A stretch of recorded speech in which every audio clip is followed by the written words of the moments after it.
Tomorrow, 7 men will be sentenced for trading 750,000 images of child pornography on the internet. Mr. Baldock, do you realise that you've ruined the innocence of these children? Why did you collect so many images of children? We worked out a technique where we could actually watch them live on the internet. It's great, the net. New pictures to trade. It's wonderful. It draws you in, it sucks you in. It's a whole world in itself. Tonight, Panorama reveals the inside story of the police hunt for the Wonderland Club, an international ring of paedophiles. Every one of these images represents a disaster to a family somewhere. We never think it's our child. Never.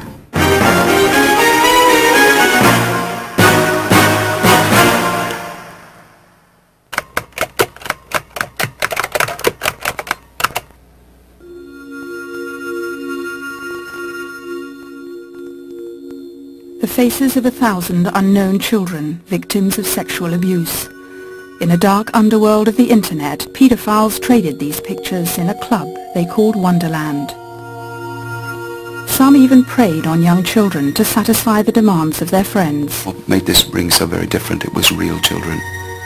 Real active abuse of children on a global scale, and the exchange of that material between the members. So it was very, very disturbing. David Hines was a member of Wonderland, a loner who had himself been abused as a child. He found it easy to discover child pornography when he first went onto the internet. The first thing anyone does when they get online is go looking for the porn. It's one of those things. And I found that fairly easily. And within 24 hours I'd found the child porn as well. I didn't expect to find it at first. I thought, well, it's an urban myth. It's just something you hear about on the news. And there it was sitting in front of me. Within days he was hooked, exploring the hidden depths of the internet. There he met other paedophiles. Thinking they were protected by the anonymity of the net, they traded sexually explicit images of children and talked about them. I had people I could talk to. I had people that I could trade images with as well. But I had friends. I'd never had so many friends. I had friends all over the world. For 2 years now we've been piecing together the inside story of the Wonderland Club through the unique access that we've had to the worldwide police operation to track down the members of the club. I've had to look at many of the images of children they collected. They're just too explicit, too distressing to show in their original state. These images present disturbing evidence of the extensive but secret world of paedophiles on the internet. The story of Wonderland began in America 4 years ago in the small community of Greenfield in California. In April 1996, a 10-year-old girl, Allison, stayed the night with her friend from school. A few days later, Allison's mother received a phone call. The school friend's father, Ronald Reaver, had been arrested for molesting a child. She called and said, I think you should talk to your daughter to see if she's been a victim. I said, well, okay, I don't think so. I'll let you know. I don't think so. And I honestly was just in such a scramble at that moment. It was unfathomable to me that there could be anything to it. Ronald Reaver had threatened Allison to stop her telling anyone what had happened. In the days after his arrest, the young girl tried to protect her friend's father. So we brought her in and talked with her, and she just crossed her little arms and said, nope, nope, nope, I'm not a victim. And I said, do you know what molestation is? Do you know what a victim is? Because at that point I was shooting from just a blank space. I didn't have a clue, because we never think it's our child. Never. But later that day, while other children were preparing for a school trip, Allison shut herself away in her room. I was taking some clothes into her room and I found her curled up on her bed. And I knew at that moment And I said to her, I said to myself, I prayed that whatever I do at this point, please let me say the right thing.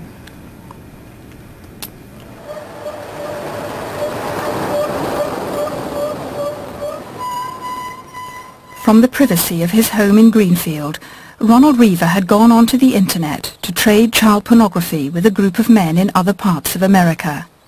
But it went much further when Reaver encouraged his young daughter to have her friends over to stay. One night in the Easter holidays when Alison was staying, Reaver linked up a small camera to his computer. He took the child into the computer room and abused her online in front of a dozen men watching in 4 different countries. They typed in requests for Reaver to perform specific sexual acts with the child. To have it revealed that this was in the middle of the slumber party, she had been pulled out of the party and taken into the computer room, and she was molested and violated and raped online as it was being broadcast to Australia and Canada and Finland and places all over the United States. Was just devastating to me, and I just sat there with tears just streaming down my face because I was barely beginning to absorb what had happened. Alison's ordeal might never have come to light if another local child hadn't complained that Reaver had tried to abuse her. Ronald Reaver was sentenced to over 100 years in jail for his part in the abuse of children here in California. A dozen other men from around the United States received shorter prison sentences. But that wasn't the end of the story. The electronic trail led beyond America to a town in England.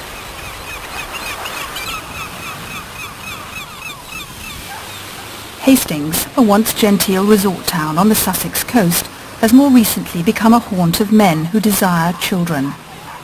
Paedophiles have been drawn here by the prospect of watching youngsters on the beach. One of those men was Ian Baldock, a 28-year-old computer technician.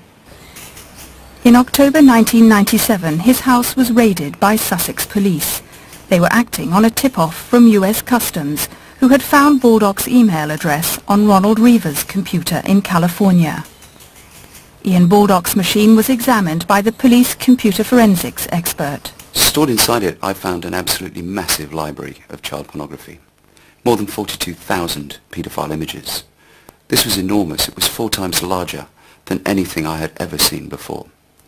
What I also discovered was that Ian Baldock's computer had distributed 1,642 images to 17 other internet users in the 6 days prior to his arrest. This was a distribution on an absolutely massive scale. For 5 months, Nick Webber probed Baldock's computer. He discovered evidence of an extensive and sophisticated club of paedophiles with its own committee, rules and vetting procedures. It was called Wonderland. The entry fee was 10,000 original images of child pornography.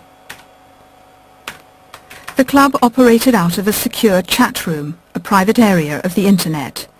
To get in, the members, known only by screen nicknames, had to pass 7 security checks. The main purpose of the club was the exchange of paedophile materials, pictures, movies, information, and most appallingly of all, sounds. Terrible, terrible sounds. But while they were exchanging the pictures, they could sit inside this chat room and exchange information. Talking was great. You'd make friends and you say, oh, I found this new picture, this great new picture, and they would say, oh, what's it called? And you tell them, and if they had it, they'd say, oh, we've got that one. But if they didn't, then they'd say, oh, send it, we'll have a look. In April 1998, the National Crime Squad, experts in organised crime, took over the investigation. From their London headquarters, they set up an operation to track down the British members of Wonderland. The full horror of the images in Ian Baldock's computer cannot be shown publicly, But their disturbing content and quantity underline the urgency of the investigation.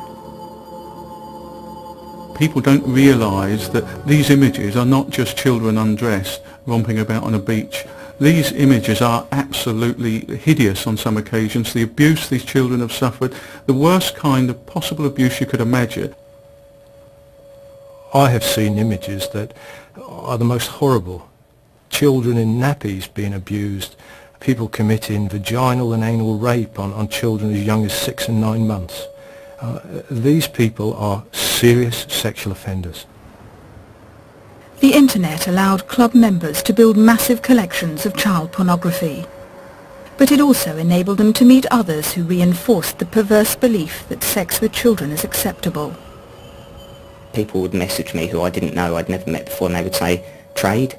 And that was it. If you wanted to trade, you would send them some pictures, they would send you some. Sexually explicit images of children? Yes. Illegal images? Yes. To most people, to all people indeed, morally wrong?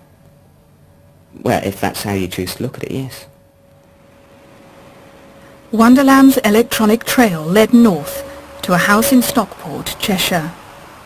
Images of a 9-year-old girl being abused by a man who lived here were being traded in the Wonderland Club. That man was Gary Salt, a former RAF engineer and the father of one of the 9-year-old's school friends. She went round for tea and stayed the night now and again, and that's how it started. He was a real nice man. It was just the way he just made her his best friend type of thing, you know. She felt special to him. But they just made up as games, and she liked playing games.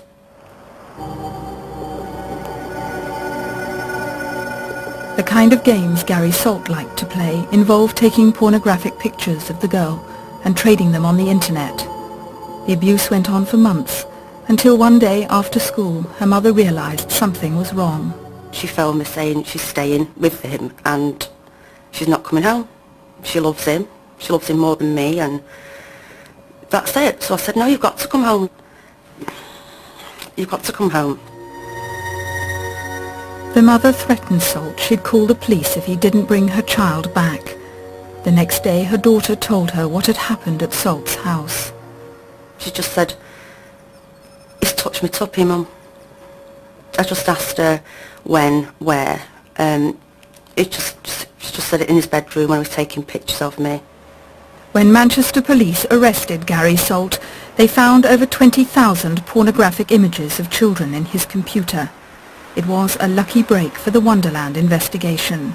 Gary Salt turned out to be a key member of the club.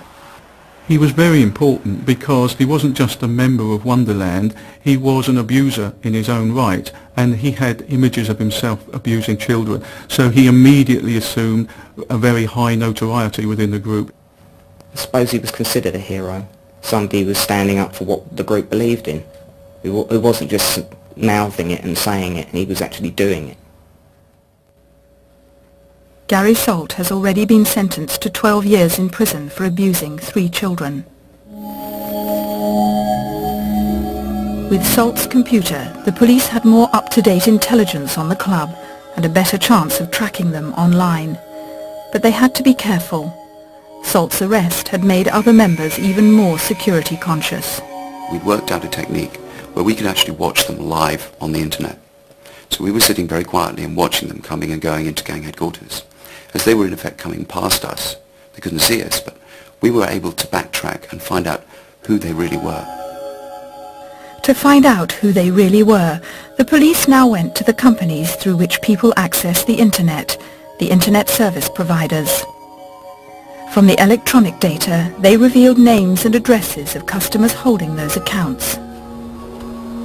But the police needed to prove who was actually at the computer when the pornographic images of children were being downloaded from the internet through the phone line into the house. Detectives from the crime squad moved out across the country. For 6 weeks they watched 13 addresses where Wonderland members were thought to live. It's not enough to know that there's somebody on the internet at a particular address. It's important that our suspects, we were able to show through surveillance, were at home when the internet was being used. The original Wonderland member from Hastings was tracked down to Charlbury, a village in Oxfordshire. Ian Baldock had been allowed out on bail with no conditions when his computer was seized. He was living opposite the local school. Ian Baldock would travel on his bicycle and get a train into his place of work. We were able to monitor his movements at that place of work, and when he came out from work we would take him back home again, and could ascertain that he was actually using a computer at work and at his home address. Baldock was now working the night shift for a computer company in Oxford. He'd gone right back online into Wonderland and spent hours on the internet. It was the only life he had. We never saw him associating with anybody else. He used to go to cafes on his own, he used to go to bars on his own, and when he went home he never came out again in the evenings. For Ian Baldock and the others, Wonderland became an obsession, a virtual community that brought paedophiles together. Oh, it's great, the net. It's so fast. Everything's moving. I mean, there's always a software update you need for some of the programs on your computer or something. There's always a new game that you've got from somewhere, or new pictures to trade, or... It's wonderful. It's just, it draws you in, it sucks you in. It's a whole world in itself, and it moves so fast. That's part of the attraction for it for me. As the crime squad began to build a picture of the members of Wonderland, the danger these men posed to children became very clear. The police had to balance the need for evidence against the risk to children. It was a constant risk assessment. We would do it often, where we would analyse whether that particular person at that particular time had access to children, whether the intelligence picture around them made us believe it was such that we couldn't actually let them stay at large any longer. Police traced one of the paedophiles to a terraced house in a back street in Dartford in Kent. In the club he was known as Spank Daddy. In reality he was Gavin Seegers, a 24-year-old computer technician. Seegers had long online conversations with other members. He was supported and encouraged in his paedophile activities by Ian Baldock.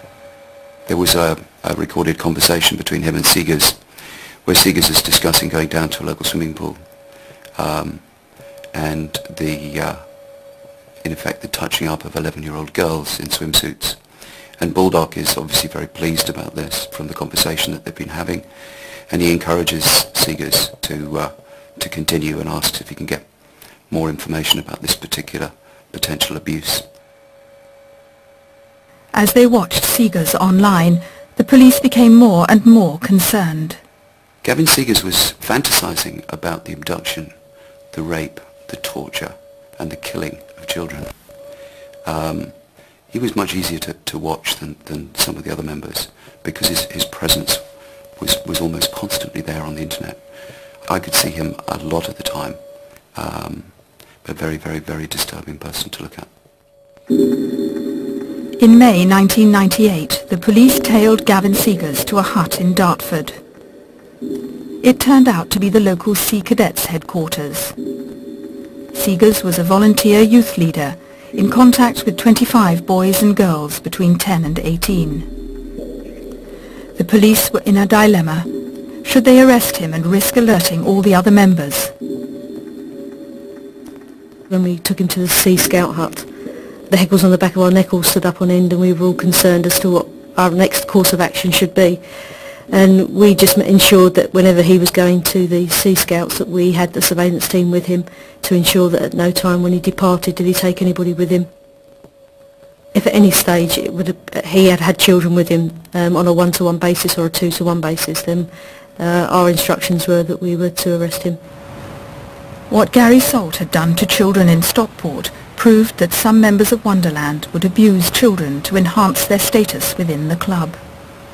3 Wonderland members actually travelled to Stockport to meet children whom Salt had abused. One of them, Anthony Skinner, emailed snapshots round the world as a memento of his visit to Salt's house. Some of them travel to his home address and were pictured sitting on his bed with the children, not in indecent poses, but just so that they could get a buzz out of saying they've met the stars of the movie. That's the sort of mentality of the people we're dealing with. People were actively abusing children and producing pictures for others in the club, people like you. That's not true. They weren't producing them for others. But children were being abused to provide images. There were some children. We just didn't see it as abuse. We saw it as there were some children involved in relationships. But the idea that children could possibly want sex is totally abhorrent to everybody. Not to us. By June, 8 months into the operation, the team working secretly out of Leatherhead police station had tracked down 10 UK suspects. But their investigations had revealed up to 180 potential members of Wonderland in a dozen countries. We could have adopted the attitude we would just deal with the people in this country, and we could have done it very quickly. It would have all been done and dusted a lot sooner than it was. But in truth, that would not have been the way to go forward, because obviously every one of these images represents a disaster to a family somewhere, and we decided that we would go forward by getting as many countries as we could on board with us so that we could maximise on our evidence.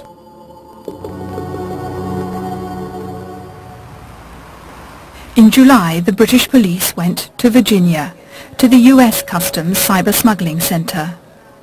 Agents there were now briefed on 90 suspected American members of Wonderland. It was beyond the scope of any child pornography ring ever seen in the United States. It was now the turn of Customs computer expert Jim Futrell to go through the mass of data. Folks from the UK produced lists of nicknames, email addresses, and what country they were located in. So basically, this is the information that we had to work with. And my responsibility was for all of the folks in the U.S. From this basic bit of information, tracking down these email addresses to try to determine which ones were real, which ones were bogus. Just going through the list, there's about 4 pages, or about 90 different entries for people whose address were in the U.S. of A. Customs identified one of the key American members of the club in St. Charles, Missouri, with the help of his internet service provider. He was living in a trailer park alongside several families and working in a nearby store. Online he traded child porn with other members, including his own father. His nickname was Bart, but his real name was Scott Allemeyer. He was a very popular, very well-respected guy. He was a producer. He was actually abusing kids, videotaping it, taking pictures, and sharing that pictures with everybody else in the channel. That gave somebody great status. So he was definitely one of the few people, the tier 1, top shelf people. He was very much revered by everybody in the channel. And you can even see when he comes into the channel, people acknowledge him right away. Everybody is sure to say hi to him. Hey Bart, how's it going? What's new? Good to see you. And that's because Bart had something special to offer. He had something special to offer. Actionable, actionable pictures, new producer, actionable material. He would basically produce stuff on demand. If you want a special request, you would talk to him about certain things that you wanted to see him do. The next time he's abusing a child, he would do it for you. We had the obvious stereotypical pedophiles, the people that were out scavenging the playgrounds and such. But we also had people that were married with families. We had an individual who was a professor in the University of Connecticut. We had law students. We had med students. We had people that you would never have been suspected of trading in this type of material. William Rosa seemed a respectable citizen, a 31-year-old medical student at Chapel Hill College in North Carolina. His training as a doctor included a stint in the children's unit at the hospital. But Rosa was also a member of Wonderland. He could be my general practitioner. He could be my family's GP. I could be sending my boys to him. Or my neighbor could be sending their daughters to him. That concerned me. He has access to the whole family as a physician. From the student flat, which he shared with his girlfriend, William Rosa secretly spent hours at night downloading images. Online he called himself Amy, knowing that other men in the club would trade more generously with someone they thought was a woman. Soon he had 70,000 images of children. I don't think William Rosa would have got involved in this had it not been for the internet. The anonymity that he used or thought he had allowed him to cross that line and enter into this world hiding behind a fictitious name. By now, 8 European countries spanning the continent had been brought into the hunt for Wonderland. In Germany, the National Computer Crime Unit was looking for a dozen suspected members of the club. They examined the computer logs, emails and images passed to them by the British police. Sometimes it's unbelievable what you see, sometimes it makes you furious, and especially when there are young children, very young children, who are abused. At a government guest house near Bonn, which had hosted international summits, the police found another key member of Wonderland. In private, his nickname was Ultima, and he was on the committee which ran the club. In public, he was a civil servant. Ultima was one German suspect who had very close contacts to the leading characters worldwide, both to the UK and to the US.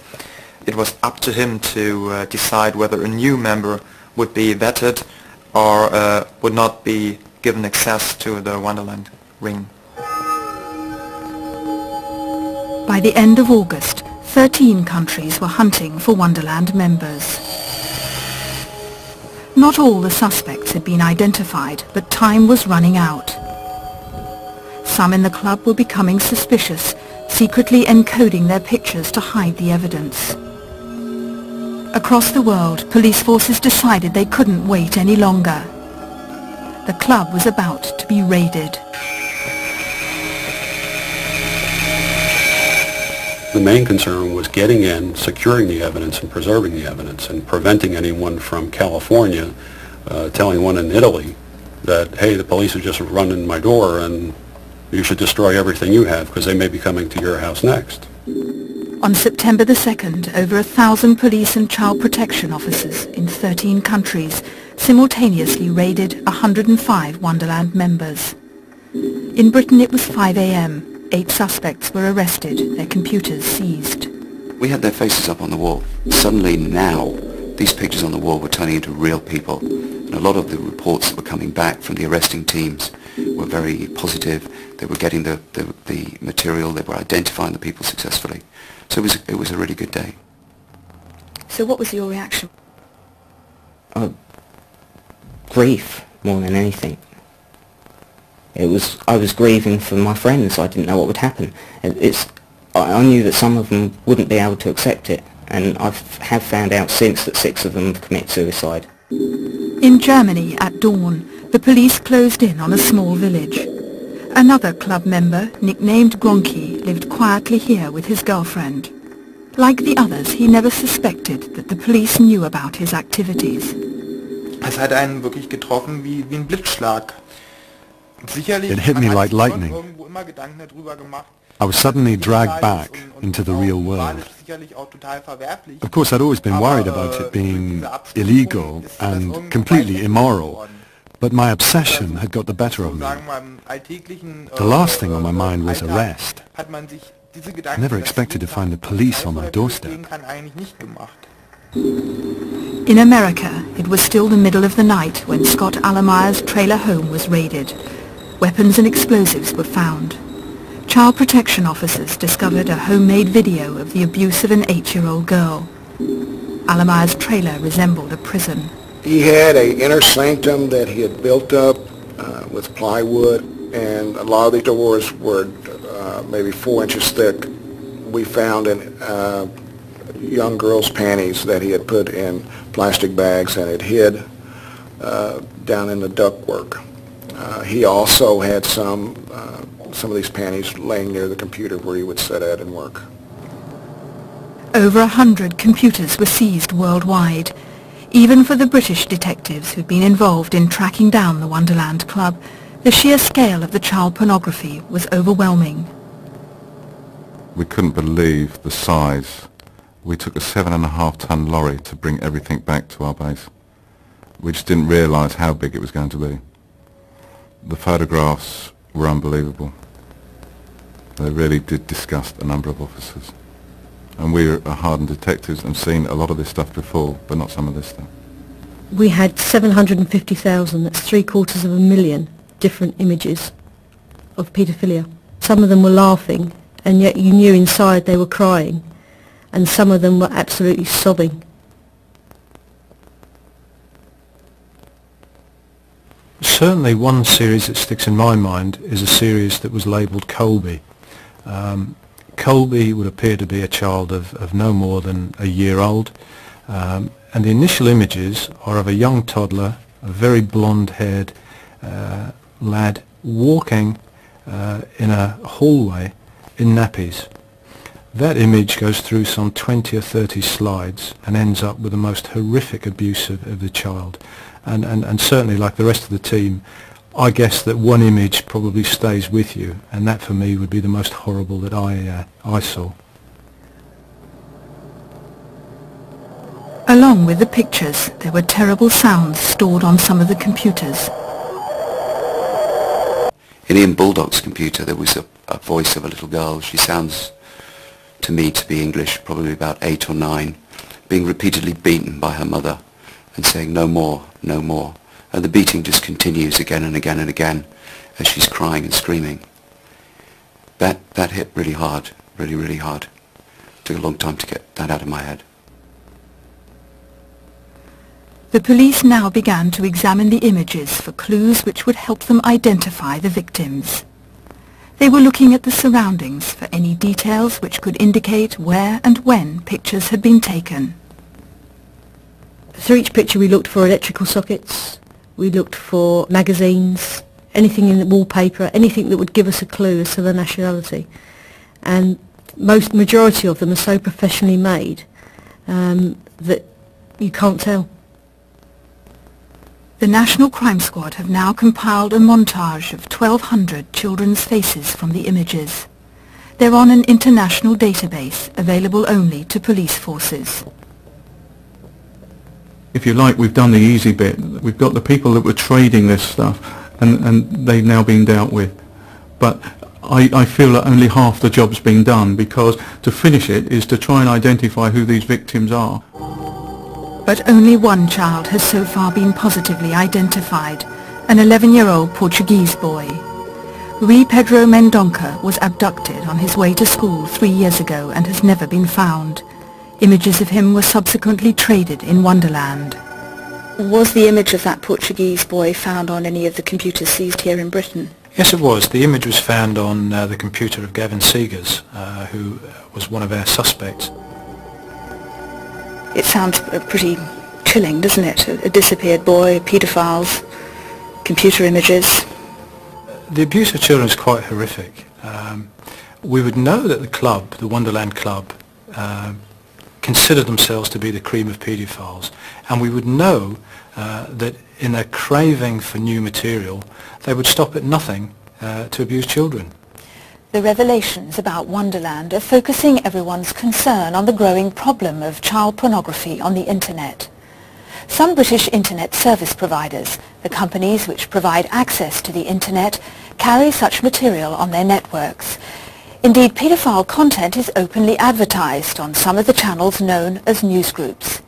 It is through these newsgroups that many of the members of Wonderland first found indecent images of children. This is an internet newsgroup browsing program. It allows you to access up to 46,000 different newsgroups.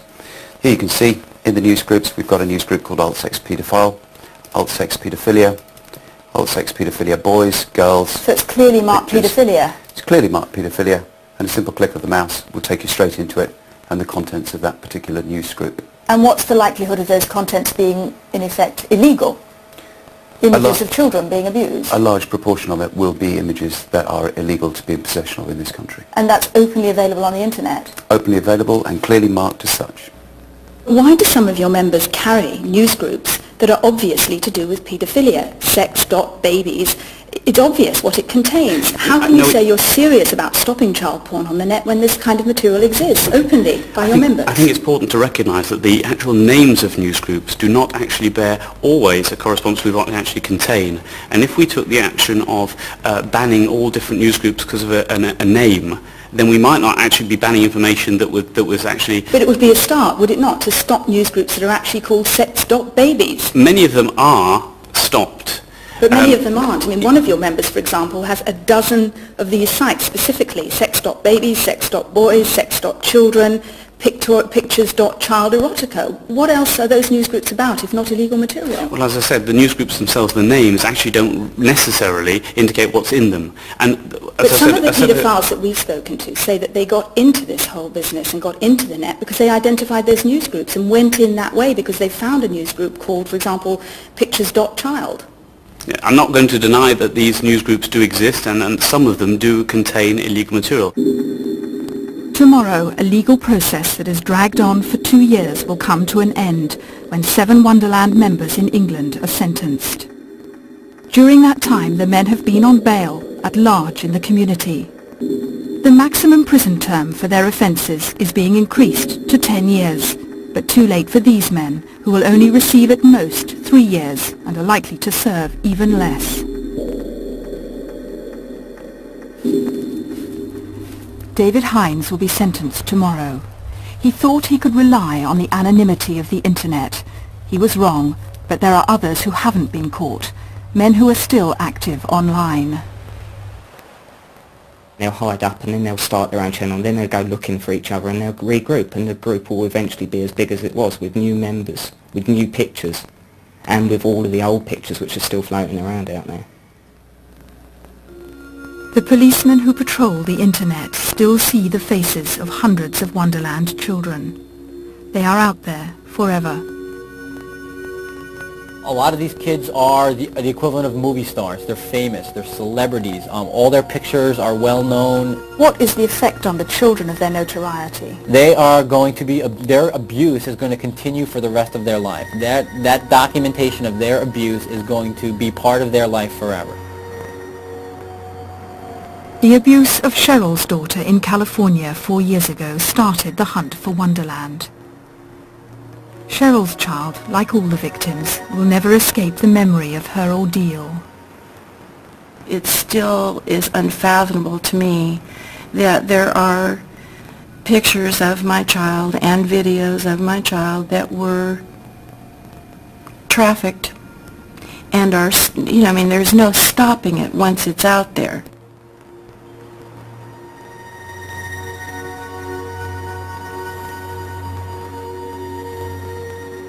They were given varying sentences for the participation in direction of that night when she was molested online. But her sentence is a life sentence. I mean, our child is going to deal with this as a part of her history forever.